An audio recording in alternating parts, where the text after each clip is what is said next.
Es para mí un privilegio muy grande estar con ustedes en esta ocasión para compartir com ustedes unos para momentos compartilhar com de vocês os compañerismo momentos de alrededor de companheirismo la ao palabra redor de da Dios palavra de Deus y ver a través e de la ver Escritura através da donde nos Escritura encontramos onde nos en el programa encontramos divino no programa y qué divino cosas Dios e que está coisas realizando Deus está en este realizando tiempo neste final. tempo Para final. eso Para isso, quiero leer en San quero Mateo ler em São capítulo Mateus 24 capítulo y versos 24, versículos 30 al 31, 30 ao donde nos 31, dice onde nos disse Jesucristo, Jesus Cristo: entonces aparecerá la señal del então Hijo del Hombre en aparecerá el no céu cielo, o sinal do y Filho do Homem, entonces lamentarán e todas todas las as tribus de la tribos da terra se y verán al Hijo lamentarão del Hombre viniendo e sobre las verão o nubes Filho del do Homem cielo vindo sobre as con nuvens do poder céu com y gran poder e gloria. grande Y glória. enviará sus ángeles con E gran enviará voz os de seus anjos trompeta, com y grande juntarán a sus escogidos voz de de trombeta, los os quais cuatro ajuntarão seus vientos, escolhidos desde un dos extremo quatro del ventos, cielo desde uma a hasta outra el extremidade otro. dos céus. Nuestro tema para esta Nosso ocasión tema es para esta la ocasião é segunda a venida del Señor segunda vinda do Senhor Jesucristo Jesus Cristo a la tierra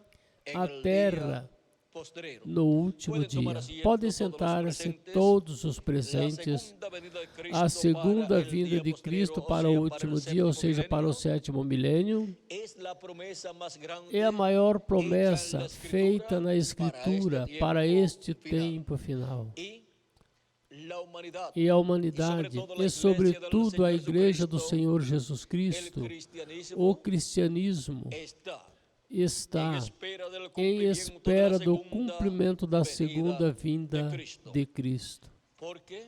Porque tudo depende da segunda vinda de Cristo para o último dia. Tanto a ressurreição dos mortos em Cristo, como a transformação de nós, os que vivemos.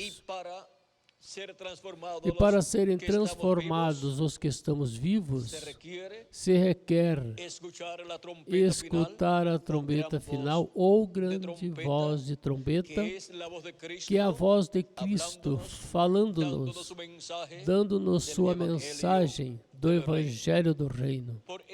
Por isso é tão importante para o cristianismo a segunda vinda de Cristo.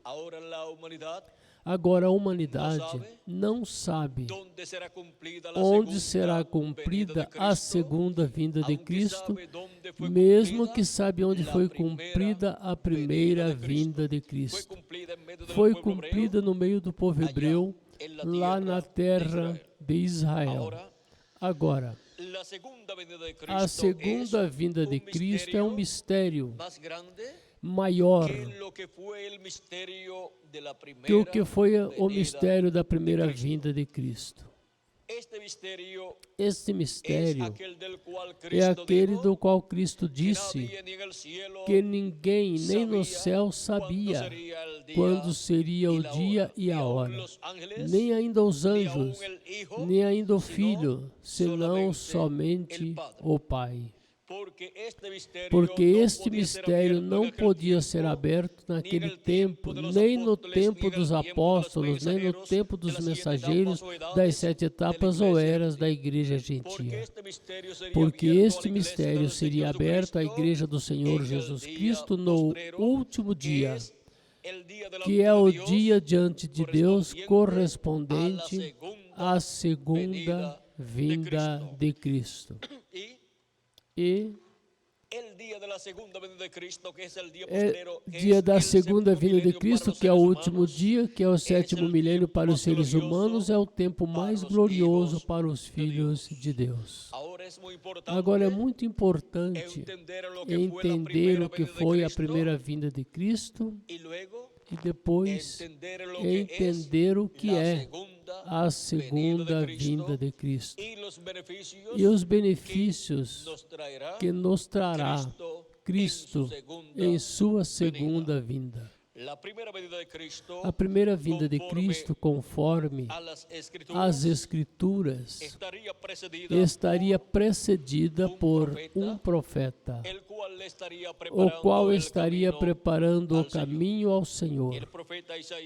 O profeta Isaías, no capítulo 40, falando deste profeta, nos disse, começando no versículo 3 do seu livro, nos disse da seguinte maneira, e quero ler, disse: Vós do que clama no deserto, preparai o caminho do Senhor, endireitai no ermo vereda ao nosso Deus.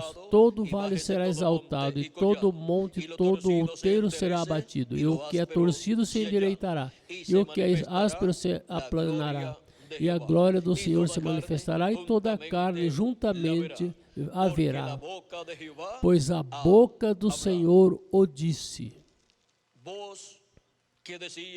Uma voz que dizia, clama, e alguém disse, que hei de clamar? Toda a carne e erva, e toda a sua beleza como a flor do campo. Seca-se a erva e cai a flor, soprando nela o Espírito do Senhor. Na verdade, o povo é erva. Seca-se a erva e cai a flor, porém a palavra de nosso Deus subsiste para sempre.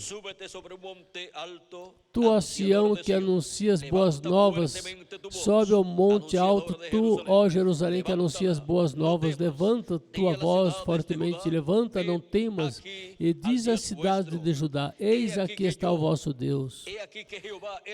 Eis que o Senhor Deus virá com poder, e seu braço dominará por ele. Eis que o seu galardão está com ele, e o seu salário diante da sua face. E em Malaquias capítulo 4, ou capítulo 3, versículo 1 em diante, nos disse, Deus, por meio do profeta Malaquias, eis que eu envio o meu mensageiro, que preparará o caminho diante de mim. E de repente virá a seu templo o Senhor, a quem vós buscais, e o anjo do pacto, a quem vós desejais. Eis que vem, disse o Senhor dos exércitos. Eis que vem, disse o Senhor dos exércitos. Agora, aqui temos a promessa da vinda do Messias. Esta promessa encontramos que está feita desde o Antigo Testamento. E encontramos que ainda desde Gênesis, esta promessa foi estabelecida para a raça humana. Quando Deus prometeu a semente da mulher, em Gênesis capítulo 3, versículo 15, aí estava falando da vinda do Messias, o qual viria por meio de uma mulher. Mas ninguém sabia como e qual e onde viveria e de que nação seria essa mulher. Mas porquanto a Escritura tem sequência, encontramos que através dos anos, das eras e dispensações, Deus foi dando mais e mais luz com relação a esta promessa. Até que chegamos ao profeta Isaías, no capítulo 7, versículo 14, onde nos dá muita luz sobre o filho desta mulher, da qual falou Deus em Gênesis, e nos disse assim, portanto, o mesmo Senhor vos dará um sinal, eis que a Virgem conceberá e dará à luz um filho, e chamará o seu nome Emanuel. Emanuel significa Deus conosco. Aqui nos mostra que o Filho da Virgem será Deus conosco, Deus com os seres humanos. Será a encarnação de Deus. Será Deus vestido de um véu de carne, como também através do profeta Malaquias nos disse. E de repente virá o seu templo o Senhor. Quem é que virá? O Senhor Deus de Abraão, de Isaac e de Jacó, e de todo ser humano. E o anjo do pacto a quem vós desejais. Quem é que virá? O Senhor, o anjo do pacto, o qual havia aparecido a Abraão, a Isaac e a Jacó. E havia aparecido também a Moisés, e a Moisés lhe diz: eu sou o Deus de Abraão e de Isaac e de Jacó. E quem disse a Moisés assim? O anjo de Jeová. Porque o anjo de Jeová é o mesmo Jeová, o mesmo Deus, vestido do seu corpo teofânico. E vestido do seu corpo teofânico é conhecido como anjo de Jeová. Agora, este anjo de Jeová viria à raça humana no tempo assinalado por Deus para realizar a obra de redenção e tirar assim o pecado do ser humano. E quando veio, encontramos que foi na pessoa de Jesus de Nazaré. Esse foi o filho da Virgem, do qual Deus tinha falado por meio do profeta Isaías e por meio do profeta Malaquias. Jesus de Nazaré era nada menos que o anjo de Jeová ou o anjo do pacto, que é o mesmo Deus vestido de carne humana. Nada menos que Emanuel, que traduzido é Deus conosco. Para quê? Para tirar o pecado do mundo. Por isso ele veio como Cordeiro de Deus e seu corpo físico tinha que morrer. Como no Antigo Testamento, tomavam para a Páscoa um cordeirinho e o sacrificava na véspera da Páscoa. Por isso é que encontramos no Antigo Testamento que em Êxodo, no capítulo 12, Deus ordenou ao profeta Moisés cada um tomar um cordeirinho, cada família por si, e se a família fosse muito pequena, se unia a outra família. E tomavam esse cordeirinho, o sacrificavam, ou seja, o matavam, colocavam o sangue sobre o batente da porta da casa e sobre os postes da porta da casa, e em seguida dentro da casa tomavam esse cordeiro, o qual assavam. Não podia cozinhar em água, não podiam guisá-lo, mas sim que tinha que ser assado, ou seja, passado pelo fogo. E depois, dentro da casa, o comiam. Agora, encontramos que o povo hebreu estaria seguro dentro das suas casas comendo esse cordeirinho e com o sangue do cordeiro aplicado na porta, ou seja, na verga e nas ombreiras da porta da casa. Porque durante esta noite a morte estaria passando por toda a terra e estariam morrendo todos os primogênitos, onde não houvesse sangue sobre as vergas das portas. Encontramos que sobre todo o Egito veio a morte. E houve morte em todas as casas, porque alguém tinha que ser o primogênito. E houve morte também dos primogênitos dos animais também. Assim que houve uma grande morte no meio do Egito, durante esta noite da Páscoa. Mas no meio do povo hebreu houve paz. Eles tinham o cordeiro pascual no meio deles e o estavam comendo. Agora encontramos que esse cordeiro pascual é tipo e figura do nosso amado Senhor Jesus Cristo, que é o Cordeiro de Deus, o qual foi apresentado por João Batista quando disse: eis aqui o Cordeiro de Deus que tira o pecado do mundo. Ele tomou nossos pecados e morreu na cruz do Calvário por cada um de nós. Por isso é que ele disse também: quem não comer minha carne e beber meu sangue não tem vida permanecente em si. Isso disse em São João, capítulo 6 e versículos, vamos ver aqui, versículo 53 em diante disse, vamos ver aqui, vamos começar um pouquinho antes para que tenhamos o quadro claro, disse: em verdade vos digo que aquele que crê em mim tem a vida eterna. Eu sou o pão da vida. Vossos pais comeram o maná no deserto e morreram. Este é o pão que desce do céu, para o que dele comer não morra. Eu sou o pão vivo que desceu do céu.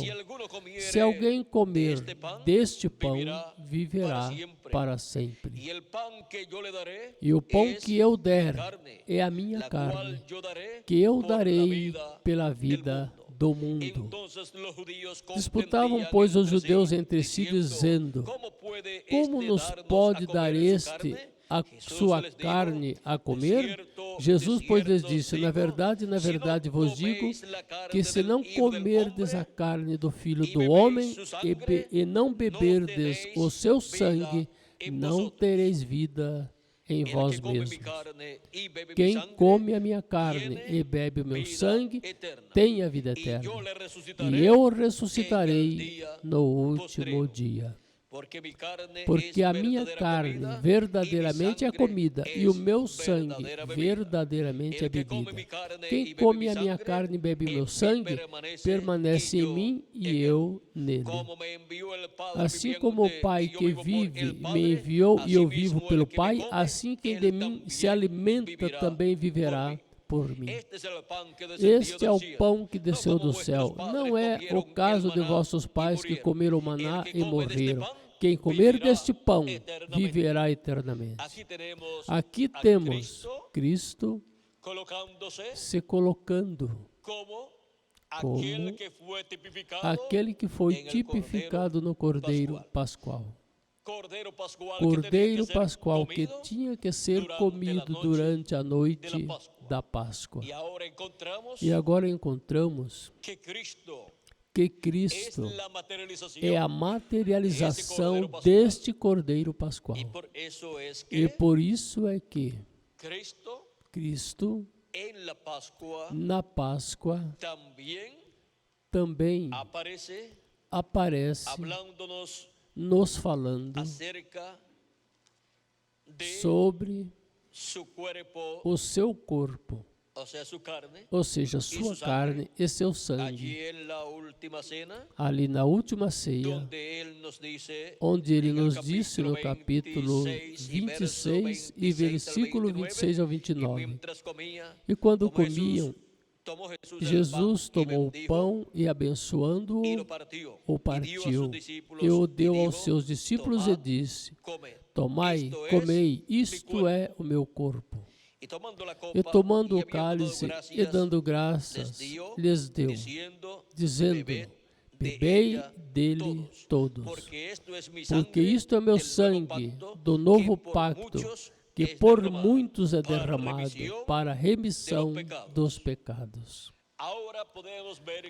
Agora podemos ver que na Santa Ceia, esta última ceia, Cristo está representando seu corpo, ou seja, sua carne, no pão, e seu sangue no vinho. O vinho é tipo do sangue de Cristo e o pão é tipo do corpo, ou seja, a carne de Jesus Cristo.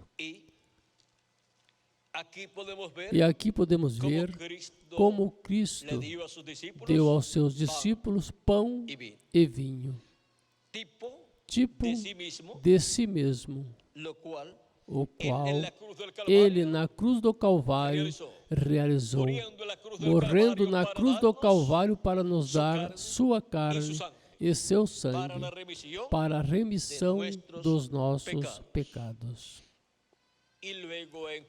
E depois encontramos que na cruz do Calvário se materializou o que estava tipificado no Cordeiro Pascual do Antigo Testamento, para depois se efetuar a saída do povo hebreu da escravidão no Egito, como Deus havia prometido ao profeta e patriarca Abraão, o qual cumpriu por meio de Moisés, o profeta da dispensação da lei. Agora, encontramos que Cristo, como Cordeiro de Deus, esteve nos dando de si mesmo sua carne e seu sangue. Quando recebemos sua palavra e recebemos seu Espírito Santo. E assim é como se torna efetivo o sacrifício de Cristo na cruz do Calvário, na vida de cada um de nós. E agora, transcorreram aproximadamente 2000 anos, tipificado esse tempo na noite. Pois durante a noite é que aparece a lua e aparecem também as estrelas. E por isso a Igreja do Senhor Jesus Cristo foi tipificada na lua, passando por 7 etapas durante as 7 eras da Igreja gentia. E os mensageiros foram representados em 7 estrelas, as quais são os 7 anjos mensageiros das 7 eras da Igreja gentia. Todo esse trabalho, representado na lua e nas estrelas e na noite, pertencem a estes 2000 anos que transcorreram. E depois, para o tempo da manhã, é que todos os filhos e filhas de Deus sairemos livres. Os mortos em Cristo ressuscitarão e nós, os que vivemos, seremos transformados e estaremos livres. Essa será a liberdade gloriosa dos filhos de Deus, da qual nos fala o apóstolo São Paulo em Romanos capítulo 8 e versículos 14 em diante, onde nos diz: porque todos os que são guiados pelo Espírito de Deus, estes são filhos de Deus. Estas pessoas são as que creram em Cristo como seu Salvador e receberam seu Espírito Santo, e são guiados pelo Espírito Santo. Pois não recebeste o espírito de escravidão para outra vez estardes em temor, mas que recebeste o Espírito de adoção, pelo qual clamamos: Abba, Pai. O mesmo Espírito testifica com o nosso Espírito que somos filhos de Deus. E se filhos, também herdeiros de Deus. Também herdeiros de Deus e co-herdeiros com Cristo, se é que padecemos juntamente com Ele, para que juntamente com Ele sejamos glorificados. Tenho por certo que as aflições do tempo presente não são comparáveis com a glória vindoura que em nós há de ser revelada. Porque a ardente expectação da criatura espera a manifestação dos filhos de Deus. Esta manifestação dos filhos de Deus será em corpos eternos e com um espírito teofânico eterno dentro deste corpo. Isso é também chamado a plenitude do Espírito Santo em cada um dos filhos de Deus. Porque com a plenitude do Espírito Santo é que nós obteremos o corpo eterno que Ele nos prometeu. E continua dizendo: porque toda a criação ficou sujeita à vaidade, não por sua própria vontade, mas por causa do que a sujeitou, na esperança de que também a mesma criatura será libertada da servidão da corrupção para a liberdade da glória dos filhos de Deus. Porque sabemos que toda a criação geme e está juntamente com dores de parto até agora. E não só ela, mas nós mesmos que temos as primícias do Espírito, também gememos em nós mesmos, esperando a adoção, a saber, a redenção do nosso corpo. O que é a adoção para os filhos e filhas de Deus? É a redenção dos nossos corpos. É a transformação dos nossos corpos para nós os que vivemos e para os mortos em Cristo. É a ressurreição deles em corpos eternos. E assim é como nós seremos libertados no último dia, recebendo um corpo eterno e glorioso para sermos a imagem e semelhança do nosso amado Senhor Jesus Cristo. E assim é como os filhos e filhas de Deus serão restaurados à vida eterna para viverem em um corpo eterno e terem também tudo que Adão e Eva perderam na queda. Adão e Eva perderam o título de propriedade, perderam também o direito à vida eterna e perderam também o corpo eterno, pois perderam a oportunidade de viverem no corpo que Deus deu por toda a eternidade. Eles perderam esta bênção. Mas agora, para o último dia, para o tempo final, o sétimo milênio, serão restauradas todas as coisas aos filhos e filhas de Deus. Os filhos e filhas de Deus são os membros do corpo místico de Cristo, os redimidos com o sangue de Jesus Cristo, os que estão escritos no livro da vida do Cordeiro desde antes da fundação do mundo.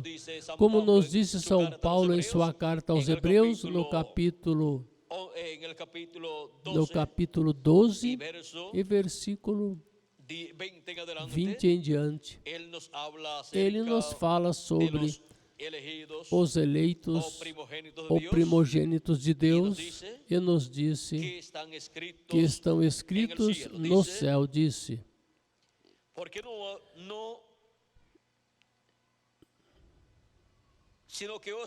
Mas chegastes ao monte Sião, é a cidade do Deus vivo, a Jerusalém celestial e aos muitos milhares de anjos, a universal assembleia e igreja dos primogênitos que estão escritos no céu. Os primogênitos de Deus, que são os escolhidos de Deus, os filhos e filhas de Deus, tipificados no trigo, têm seus nomes escritos no céu, no livro da vida do Cordeiro. E por eles Cristo morreu na cruz do Calvário.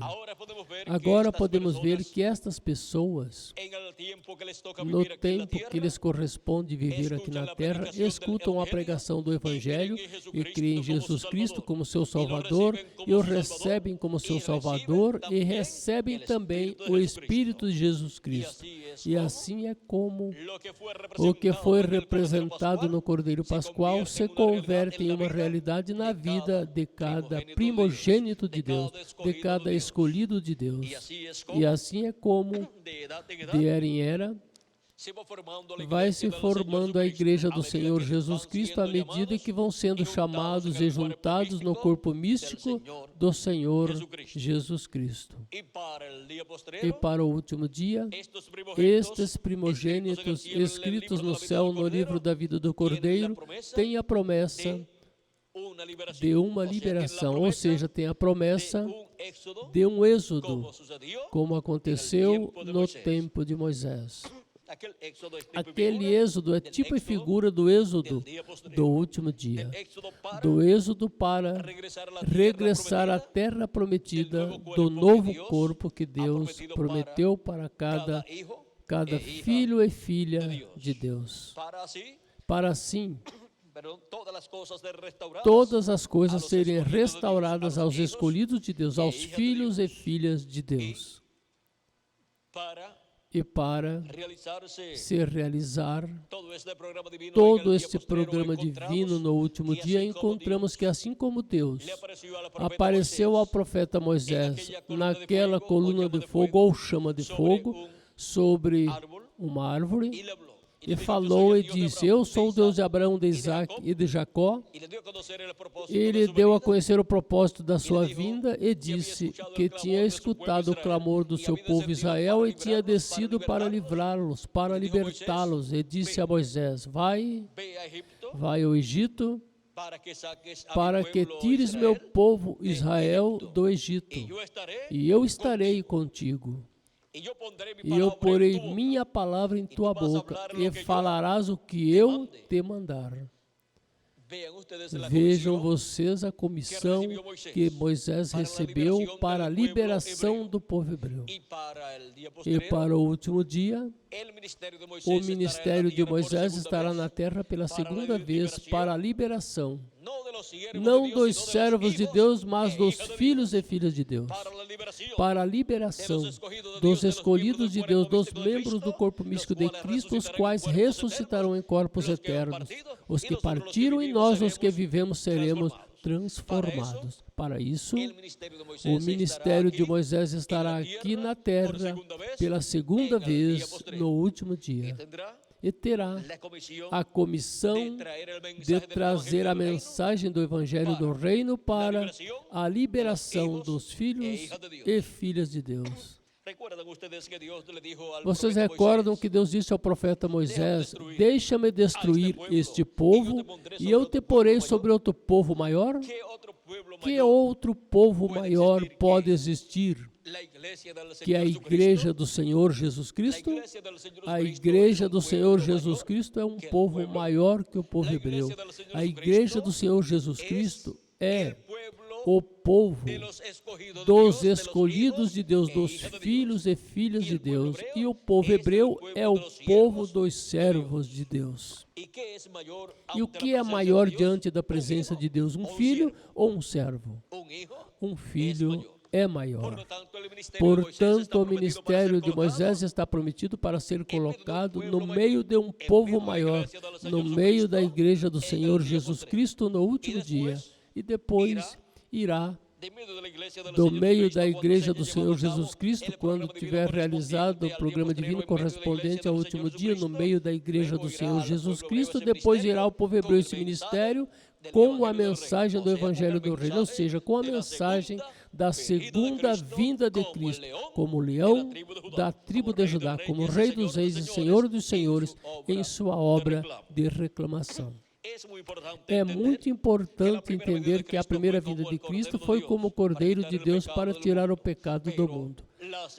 Mas a segunda vinda de Cristo é como o leão da tribo de Judá, como Rei dos Reis e Senhor dos Senhores, em sua obra de reclamação, para reclamar tudo o que ele redimiu com seu sangue precioso, para reclamar todos os seus escolhidos, os que já partiram e os que estão vivos, e para reclamar tudo aquilo ao qual ele tem direito, no qual inclui também o povo hebreu e também inclui o trono de Davi, para restaurar o trono de Davi e o reino de Davi, e assim restaurar o reino de Deus neste planeta Terra no meio do povo hebreu, e reinar sobre o povo hebreu e depois sobre toda a humanidade.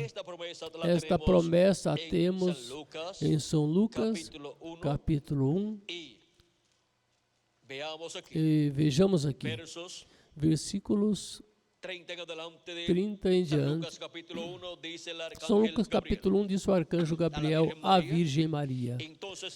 Disse-lhe então o anjo: Maria, não temas, porque achaste graça diante de Deus. E eis que em teu ventre conceberás e darás à luz um filho, e por-lhe-ás o nome de Jesus. Este será grande, será chamado Filho do Altíssimo.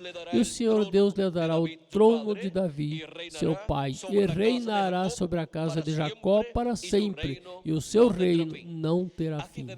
Aqui temos a promessa da restauração do reino e trono de Davi sobre o povo hebreu, e isto será por meio de Jesus Cristo, o qual, para a sua segunda vinda, restaurará o trono e o reino de Davi. E assim será restaurado o reino de Deus neste planeta Terra, no meio do povo hebreu. Agora, encontramos que Jesus Cristo, nosso amado Salvador, por meio da obra realizada na cruz do Calvário, pagou o preço para a restauração de todas as coisas, para a restauração dos filhos de Deus à vida eterna, com corpo eterno e também com o Espírito teofânico eterno, e para a restauração do trono de Davi e do reino de Davi sobre o povo hebreu e sobre o planeta Terra completo. Porque como filho de Davi, Cristo obtém o direito do trono de Davi para se sentar no trono de Davi como Rei dos Reis e Senhor dos Senhores. E com ele se sentará em seu trono o vencedor, disse Apocalipse capítulo 3, versículo 21. Ao que vencer, eu lhe concederei que se assente comigo no meu trono, assim como eu venci e me assentei com meu Pai em seu trono. Para o último dia, para o tempo da vinda do Filho do Homem, para o tempo da vinda de Cristo, estará o vencedor, o servo fiel e prudente, dando alimento a tempo aos escolhidos de Deus, ou seja, aos membros do corpo místico de Cristo. E onde estará? Na casa de Deus, na igreja do Senhor Jesus Cristo. Estará dando o alimento espiritual da segunda vinda de Cristo, como leão da tribo de Judá, como Rei dos Reis e Senhor dos Senhores, em sua obra de reclamação. Este é o alimento espiritual para todos os filhos e filhas de Deus que estarão vivendo neste último dia. Ou seja, que a mensagem para os filhos e filhas de Deus é a segunda vinda de Cristo como leão da tribo de Judá. Porque na segunda vinda de Cristo descansa todo o programa divino correspondente ao último dia. Assim que podemos ver que para este último dia no qual nós vivemos, há grandes promessas, há grandes profecias que têm que ser cumpridas. E à medida que vão sendo cumpridas, vai se realizando o programa de Deus correspondente a este último dia. E, sendo que estamos vivendo no último dia, no sétimo milênio, se acrescentarmos ao calendário os anos de atrasos que temos então que entender estas promessas proféticas correspondentes ao último dia. Porque do que vale uma pessoa viver no tempo do cumprimento das promessas divinas se não as pode ver, se não as pode entender? Do que valeu aos que viveram no dia de Jesus, viver no dia de Jesus e não ver, não entender a primeira vinda de Cristo, não ver que aquele jovem chamado Jesus de Nazaré era o Messias, o Rei de Israel? Aos que não puderam ver como Rei de Israel, como Messias, como Cristo, de nada lhe serviu viver nesta terra em tempo tão glorioso como o tempo da primeira vinda de Cristo. E assim é para o nosso tempo. De nada serve a uma pessoa viver nesse tempo tão glorioso se não pode ver o cumprimento de cada uma das promessas divinas correspondente a esse tempo final. E de nada lhe servirá, ou servirá a muitas pessoas viverem no último dia, se não podem ver no último dia o cumprimento da segunda vinda de Cristo, como leão da tribo de Judá, como Rei dos Reis e Senhor dos Senhores, em sua obra de reclamação. Algumas pessoas não percebem que a primeira vinda de Cristo esteve sobre a terra cumprida por 33 anos. E em 33 anos encontramos que somente um grupo pequeno percebeu o cumprimento da primeira vinda de Cristo. E a obra cume de Cristo em sua primeira vinda foi o que para muitos era uma derrota, que Jesus Cristo estava sofrendo. Aparentemente estava sofrendo uma derrota na cruz do Calvário, mas não estava sofrendo uma derrota. Ele estava ali morrendo por cada um de nós, porque havia tomado nossos pecados e por isso se tornou mortal, para que cada um de nós possamos viver eternamente. E todos pensavam que já havia terminado tudo quando Jesus Cristo morreu, mas ele morreu na sexta-feira, ele morreu na véspera da Páscoa e depois esteve no sepulcro durante a noite de sexta e durante a noite do sábado. Mas já no domingo pela manhã o encontramos ressuscitado.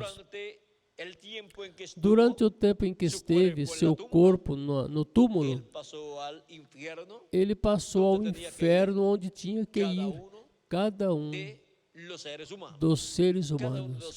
Cada um de nós tínhamos que ir ao inferno por causa dos nossos pecados. Mas como ele tomou nossos pecados, pois correspondeu a ele ir ao inferno. E ali ele pregou às almas encarceradas que foram desobedientes no tempo de Noé, nos disse o apóstolo São Pedro em sua primeira carta. Vamos ver, para que tenhamos um quadro claro destas coisas das quais estamos falando. Nos disse no capítulo 3 de 1 de Pedro, versículo 18 em diante, diz: porque também Cristo padeceu uma vez pelos pecados, o justo pelos injustos, para levar-nos a Deus. Mortificado na verdade na carne, mas vivificado pelo Espírito. Ou seja, que o que morreu foi o corpo de carne, mas Cristo em si, seu Espírito não morreu, nem sua alma tampouco. Mas diz, no qual também foi e pregou aos espíritos em prisão. Foi em que? Ele foi em espírito, em seu corpo teofânico, e pregou às almas encarceradas. Quem eram estas almas encarceradas que estavam lá no inferno?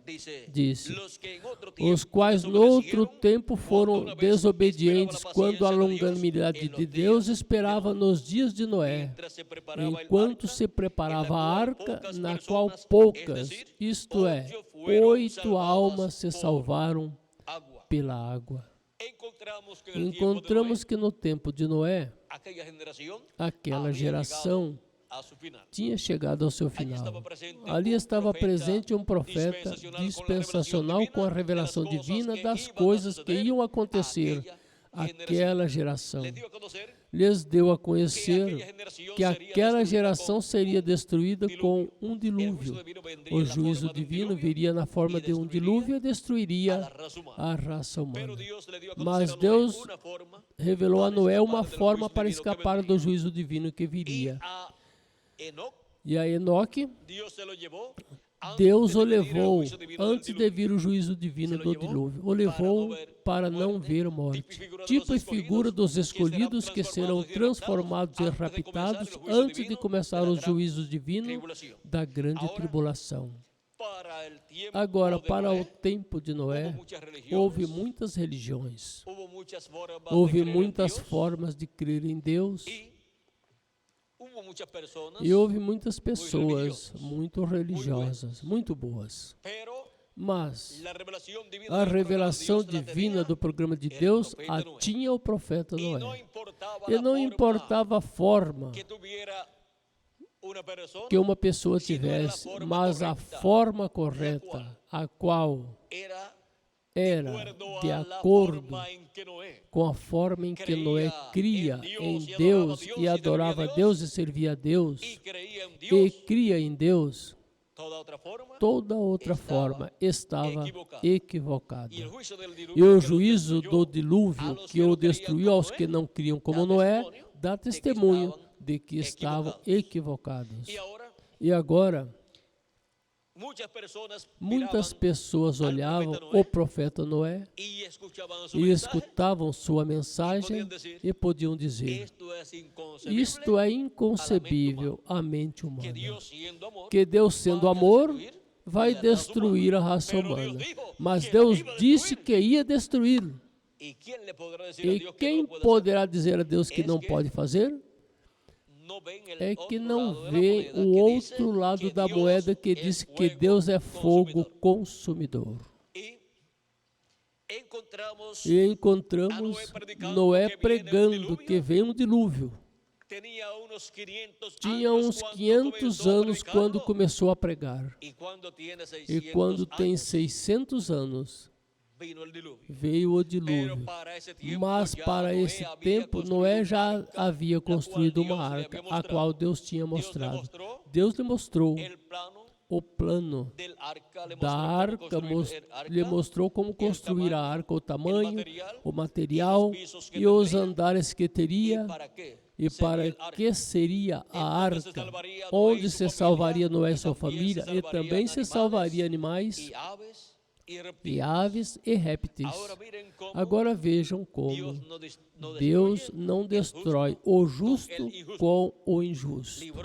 Livrou Noé e sua família quando destruiu a raça humana naquele tempo, quando destruiu aquela geração. E depois Cristo os visita no inferno aos que foram desobedientes no tempo de Noé, e melhor, confirma o porquê eles estão no inferno, e mostra que são uns incrédulos, e por incrédulos foram ao inferno, por incrédulos foram destruídos pelo dilúvio e depois passaram ao inferno, porque aos incrédulos os espera o inferno, que é a quinta dimensão.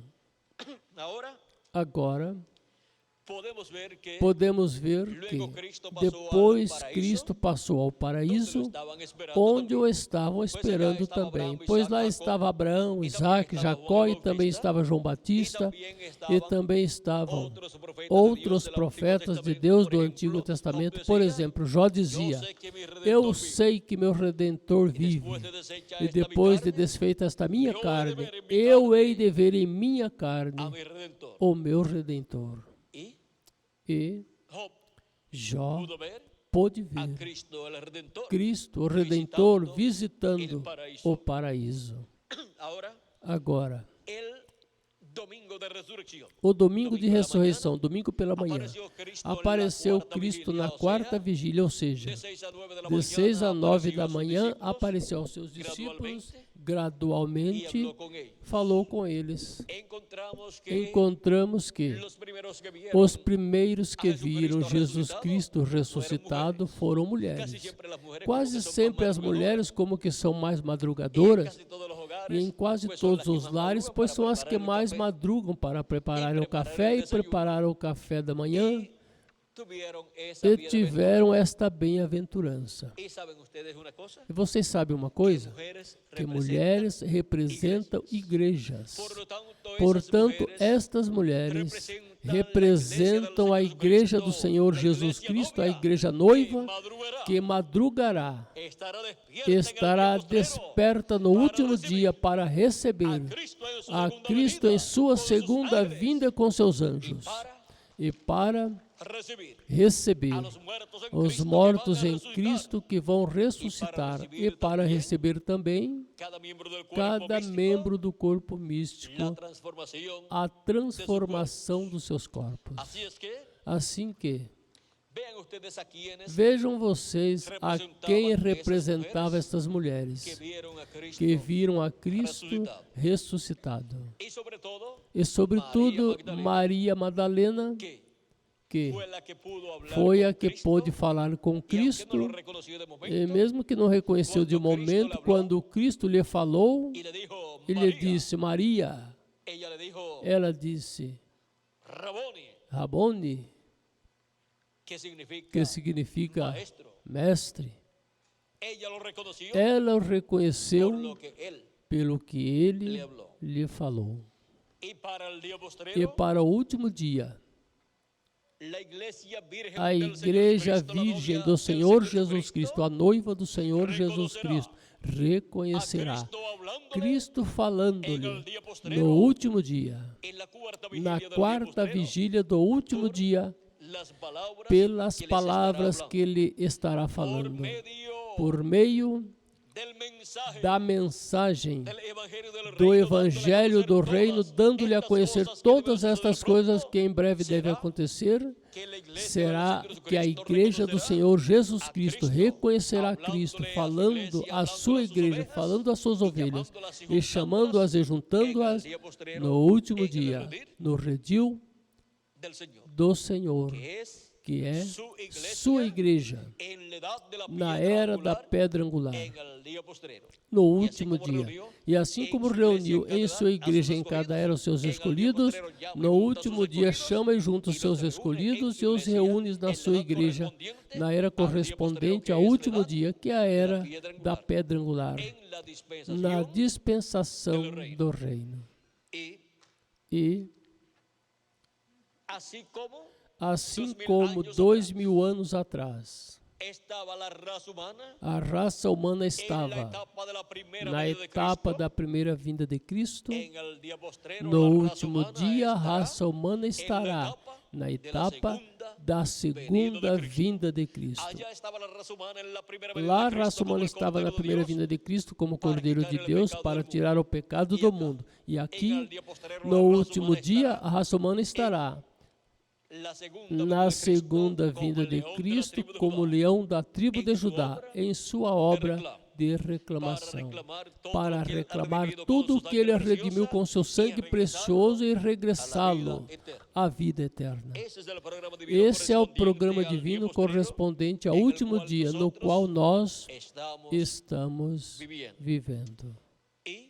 E vejam vocês, quando se cumpriu a primeira vinda de Cristo, tudo foi tão simples que não podiam crer que aquele jovem carpinteiro de Nazaré fosse o Messias. Nenhuma pessoa podia imaginar que aquele simples jovem de Nazaré era o anjo de Jeová, o anjo do pacto, porque tropeçavam com o véu de carne, mas dentro deste véu de carne estava o anjo de Jeová, o anjo do pacto, que tinha aparecido a Moisés e tinha libertado o povo hebreu. E agora tinha vindo em carne humana na pessoa de Jesus de Nazaré. O Verbo, que é o anjo do pacto, o anjo de Jeová, que é o mesmo Deus em seu corpo teofânico, tinha se encarnado, havia se feito homem, havia se feito um profeta e habitou entre os seres humanos. Quando a vinda do Filho do Homem é cumprida, Deus sempre estará manifestado em carne humana, em um profeta. Porque o que acompanha a vinda ou manifestação do Filho do Homem é o ministério de um profeta. E nesse profeta é que Deus se manifesta e realiza o ministério do Filho do Homem. Realiza o ministério do nosso amado Senhor Jesus Cristo. Por isso é que aos profetas no Antigo Testamento, Deus chamou Filho do Homem ou Filhos de Homem, porque esse título se relaciona sempre a um profeta. E por isso é que Cristo, como Filho do Homem, é herdeiro do planeta Terra completo, com todo ser humano, do presente, do passado também e do futuro. E por isso ele poderá julgar as pessoas que viverão no futuro e as que vivem no presente também. Porque ele, como Filho do Homem, tem essa herança e é o herdeiro de toda a terra. Vejam vocês em São João, capítulo 5, que nos diz sobre o Filho.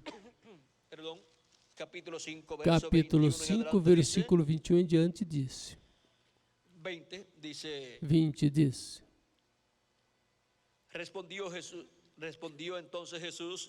Mas Jesus respondeu e disse-lhes: na verdade vos digo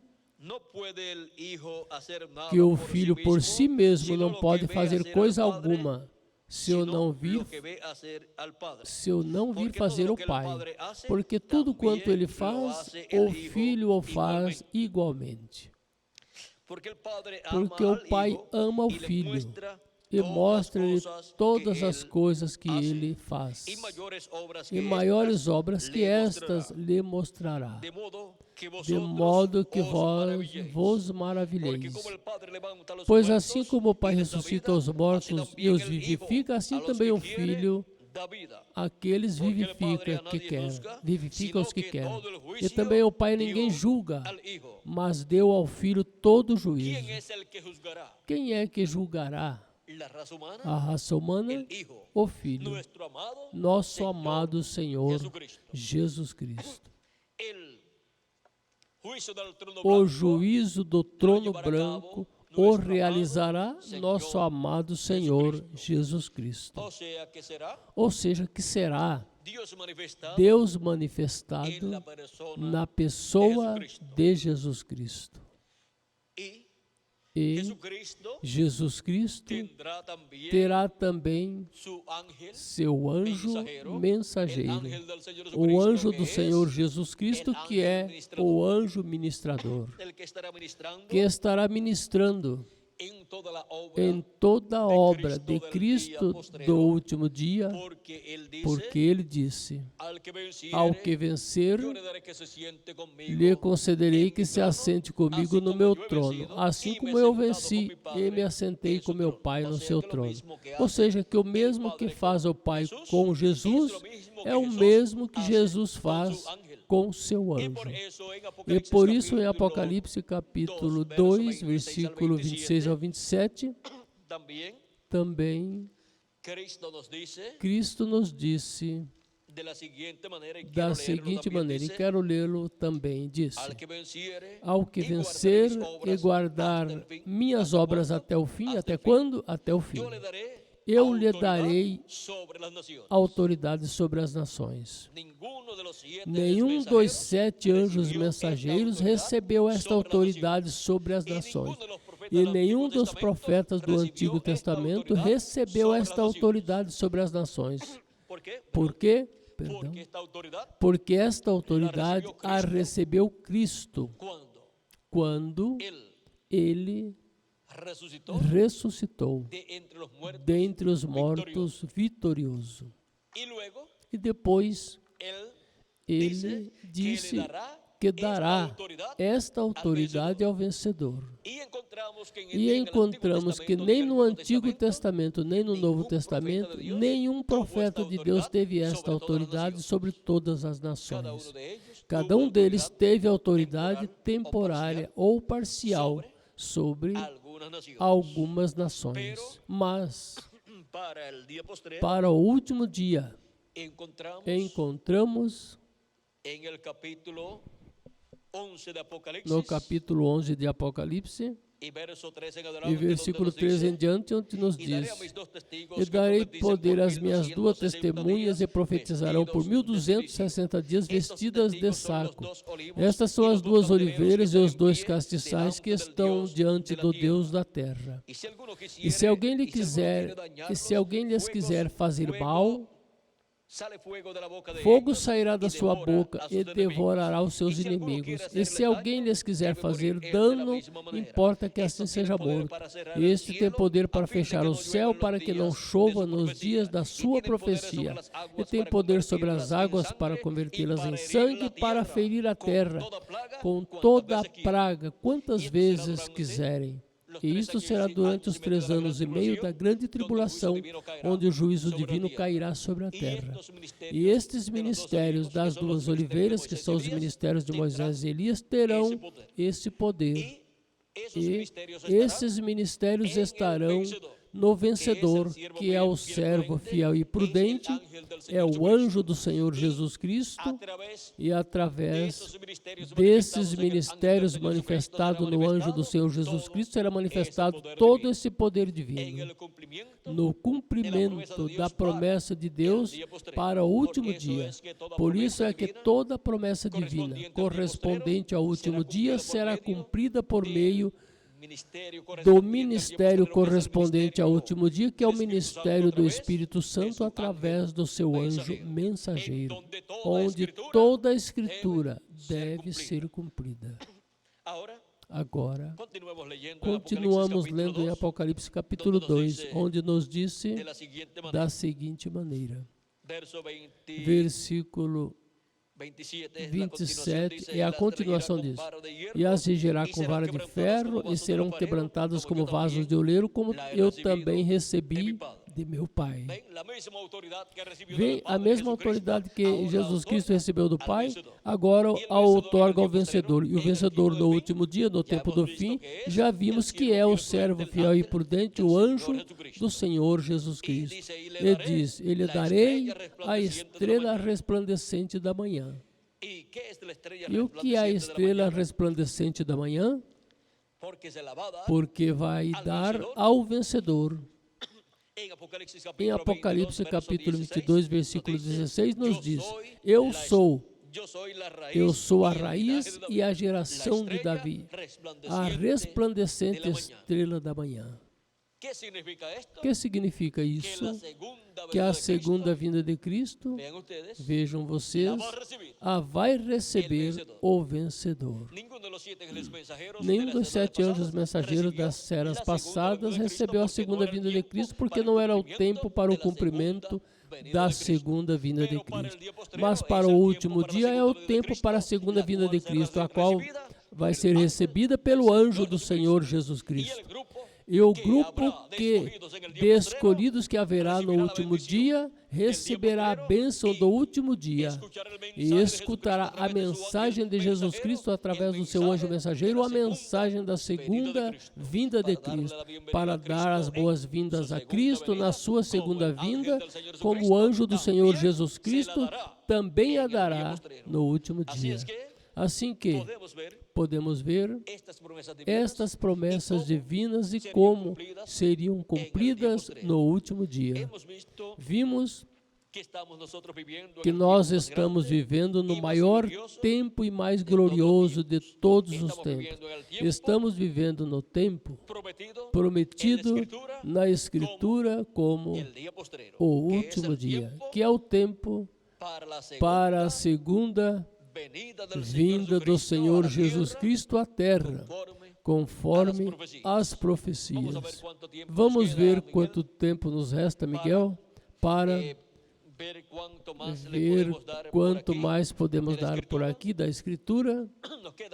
Restam alguns minutos para que assim os amigos radiovintes possam continuar escutando e entendendo estas profecias bíblicas correspondentes a este tempo final no qual nós estamos vivendo. Vejam vocês como para o último dia as pessoas estariam vivendo no tempo da vinda do Filho do Homem. E vejam, aqui em São Mateus capítulo 24, versículo 37 ao 39, Cristo nos diz, mas como foi nos dias de Noé, assim será também a vinda do Filho do Homem. Porquanto, assim como nos dias anteriores ao dilúvio, comiam, bebiam, casavam-se e davam-se em casamento, até o dia em que Noé entrou na arca. E não perceberam, até que veio o dilúvio e os levou a todos. Assim será também a vinda do Filho do Homem. Agora, no tempo de Noé, não entenderam o programa divino que estava se realizando, não entenderam que Deus tinha na terra um profeta dispensacional, não entenderam que uma nova dispensação estava começando, a dispensação do governo humano, porque a dispensação da inocência estava chegando ao seu final. E sempre que uma dispensação chega ao seu final, um juízo divino tem que cair sobre a terra. Mas sempre uma nova dispensação começa e se entrelaça, e os que hão de escapar passam a nova dispensação por meio do chamado de Deus através deste profeta dispensacional que Deus envia. E Noé, sendo o profeta da dispensação do governo humano, tinha a mensagem para esta nova dispensação e a forma de escapar dos juízos divinos que viriam para esse tempo. Mas as pessoas que viveram naquele tempo não entenderam, não compreenderam o programa divino, não compreenderam as escrituras, as profecias correspondentes àquele tempo e não puderam compreender que aquela geração tinha chegado ao seu final. Mas o profeta Noé compreendeu e os que estavam com o profeta Noé. Destas coisas também tinha pregado o profeta Enoque e tinha pregado profetas anteriores como Matusalém e também como Lameque, o pai de Noé, e também outros profetas tinham falado destas coisas. Mas agora quem correspondia dar a mensagem final era o profeta Noé. E quando se chega o tempo para a mensagem final, muitas pessoas não podem crer, porque não podem entender essas coisas que devem acontecer nesse tempo. Assim que o profeta Noé era o profeta que estava dando a conhecer as coisas que deviam acontecer naquele tempo. E somente 8 pessoas, contando com Noé, entenderam, creram e receberam essa mensagem. Os demais não puderam entender, portanto, não puderam crer.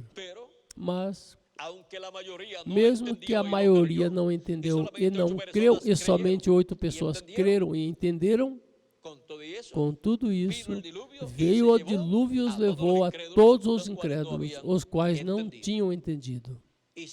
E salvou 8 pessoas nada mais. Agora pense nisso. De uma geração de milhares ou milhões de pessoas, somente 8 pessoas se salvaram. E agora, Cristo nos disse que a vinda do Filho do Homem será como nos dias de Noé, que não entenderam. E o que não entenderão no último dia? Pois a vinda do Filho do Homem. Não entenderão o mistério da vinda do Filho do Homem com seus anjos, velado e revelado em seu anjo mensageiro. Assim como não entenderam a manifestação de Deus em um homem, no profeta Noé, naquele tempo. Para aquele tempo, havia aparecido também um pouco antes do dilúvio, havia aparecido o cometa, que atualmente está passando e que já leva uns 2 anos e meio, mais ou menos, sendo visto. No princípio, em 95, começou a ser visto por meio de telescópios e depois, à medida que foi se aproximando, até foi visto a olho nu. Nesses dias podem se ver a olho nu, mas em seguida se afastará.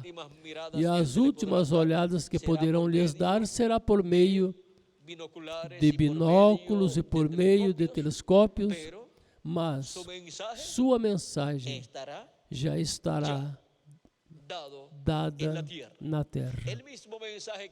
A mesma mensagem que está dando esse cometa é a mesma mensagem que estaria sendo pregado na Terra, falando dos juízos divinos que virão sobre a Terra e também das bênçãos divinas que virão sobre os filhos e filhas de Deus. Ou seja, que a interpretação da presença desse cometa na Terra é o que Deus está realizando na Terra neste último dia. Como a interpretação da estrela de Belém era o nascimento de Cristo em Belém da Judeia. Ou seja, que o cumprimento é a interpretação do que é visto no céu. Porque o que é visto no céu tem que se materializar na terra. E agora estamos vendo nos céus sinais que foram preditos pelos profetas do Antigo Testamento e também do Novo Testamento, e pessoalmente por nosso amado Senhor Jesus Cristo. E agora, Na terra, vejam vocês, para o tempo do fim ou para o fim do século, Cristo disse que estaríamos vendo algo muito importante, porque para o fim do século, a raça humana terá chegado ao tempo da colheita, chamada a ceifa. A ceifa é a colheita. E para esse tempo, vejam o que Cristo disse que estaria acontecendo na terra. Em São Mateus capítulo 13 e versículo 30, nos disse assim: deixai crescer juntamente um e o outro, ou seja, trigo e joio juntos,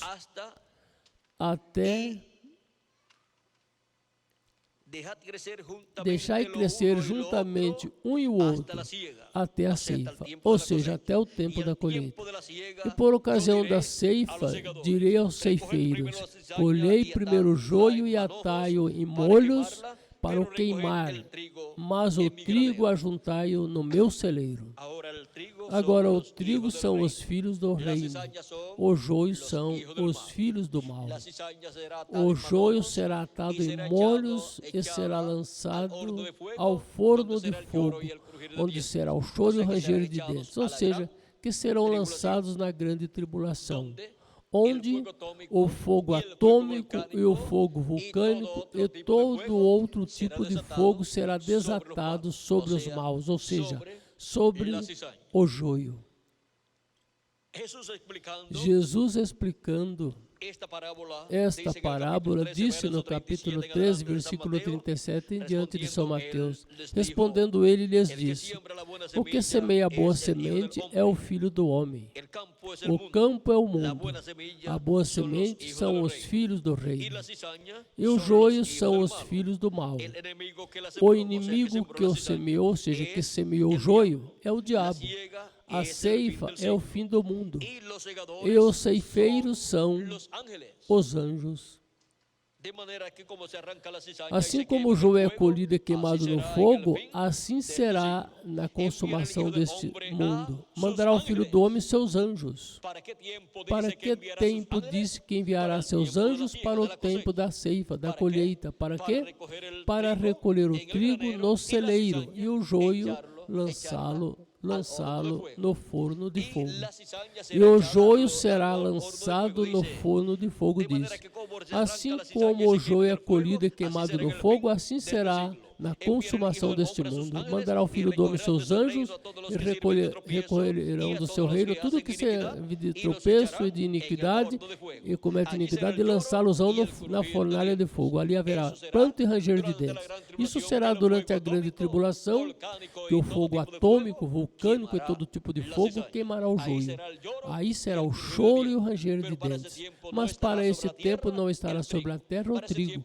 Para esse tempo não estarão os filhos e filhas de Deus sobre a terra, porque já estarão transformados e raptados e estarão na ceia das bodas do Cordeiro no céu, onde passarão 3 anos e meio desfrutando dessa grande ceia das bodas do Cordeiro, onde estarão recebendo os escolhidos de Deus os galardões por todos os seus trabalhos realizados no reino de Deus. Disse: então os justos resplandecerão como o sol no reino de seu Pai. Quem tem ouvidos para ouvir, ouça.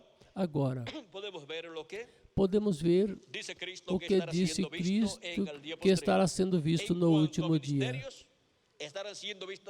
Quanto aos ministérios, estarão sendo vistos os ministérios dos anjos do Senhor Jesus Cristo, que são os ministérios de Moisés e Elias. Os ministérios das 2 oliveiras serão vistos manifestados na terra em carne humana, no anjo do Senhor Jesus Cristo, por meio do qual estará nos dando a conhecer todas estas coisas que devem acontecer em breve, no último dia. Assim como Noé deu a conhecer as coisas que iam acontecer do seu tempo, agora o anjo do Senhor Jesus Cristo, que é um profeta dispensacional também, estará nos dando a conhecer aos seres humanos as coisas que hão de acontecer neste último dia. E com esta mensagem serão chamados e juntados todos os escolhidos de Deus e serão preparados para serem transformados no último dia. Mas nem todos crerão, somente crerão os escolhidos de Deus, somente crerão os que têm seus nomes escritos no livro da vida do Cordeiro.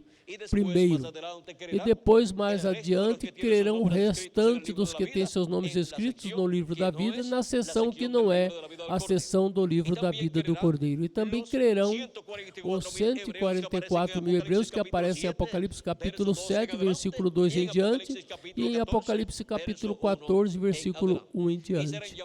E serão chamados e juntados e selados com o selo do Deus vivo em suas testas, pelo anjo do Senhor Jesus Cristo, que é o anjo que vem com o selo do Deus vivo. Esse anjo que vem com o selo do Deus vivo em Apocalipse capítulo 7, versículo 2 em diante, vejam vocês, vem com o Espírito Santo, porque o Espírito Santo é o selo do Deus vivo. E não entristeçais o Espírito Santo de Deus, com o qual fosse selado para o dia da redenção. Nos disse São Paulo em Efésios capítulo 4 e versículo 30. Agora podemos ver o que Cristo prometeu para ser cumprido no último dia. Está prometido a grande colheita, ou ceifa do trigo e também do joio. E prometeu o ministério dos seus anjos para este trabalho tão importante do último dia, para a bênção de todos os escolhidos de Deus. Assim que temos que estar conscientes do tempo em que nos correspondeu viver e das coisas que Cristo prometeu realizar neste tempo final, neste último dia, no qual já estamos vivendo, se acrescentarmos ao calendário os anos de atraso que tem. Pois um dia diante do Senhor, para os seres humanos, é um lapso de tempo de 1000 anos. Como nos disse São Pedro em sua segunda carta, no capítulo 3, versículo 8, onde nos disse que não podemos ignorar, e não ignoreis que um dia diante do Senhor é como 1000 anos, e 1000 anos como um dia. Vejam aqui, vamos ler. Já estamos chegando ao final. Capítulo 13, versículo 8 de 2 de Pedro. Já nos faltam quantos minutos, Miguel? Mas, amados, não ignoreis uma coisa, que um dia para o Senhor é como 1000 anos, e 1000 anos como um dia. Um dia diante de Deus é como 1000 anos dos nossos. Os últimos dias diante de Deus são 3.000 anos ou 3 milênios, quinto milênio, sexto milênio e sétimo milênio. E o último dia diante de Deus é o sétimo milênio. E já estamos no sétimo milênio se acrescentarmos ao calendário os anos de atrasos que tem. E, consequentemente, estamos no dia do Senhor, no dia da segunda vinda do Senhor Jesus Cristo à Terra, no último dia. Foi para mim, amados amigos e irmãos presentes e radiovintes, um privilégio grande estar com vocês nesta ocasião, dando-lhes testemunho de a segunda vinda do Senhor Jesus Cristo à Terra no último dia. Que as bênçãos de Jesus Cristo, o anjo do pacto, sejam sobre cada um de vocês e sobre mim também. E breve todos sejamos transformados e raptados. E que nos abra o entendimento e a alma, o coração, para entender todas essas coisas que em breve devem acontecer neste último dia, que é o tempo assinalado para a segunda vinda de Cristo à terra, como leão da tribo de Judá, como Rei dos Reis e Senhor dos Senhores, na sua obra de reclamação.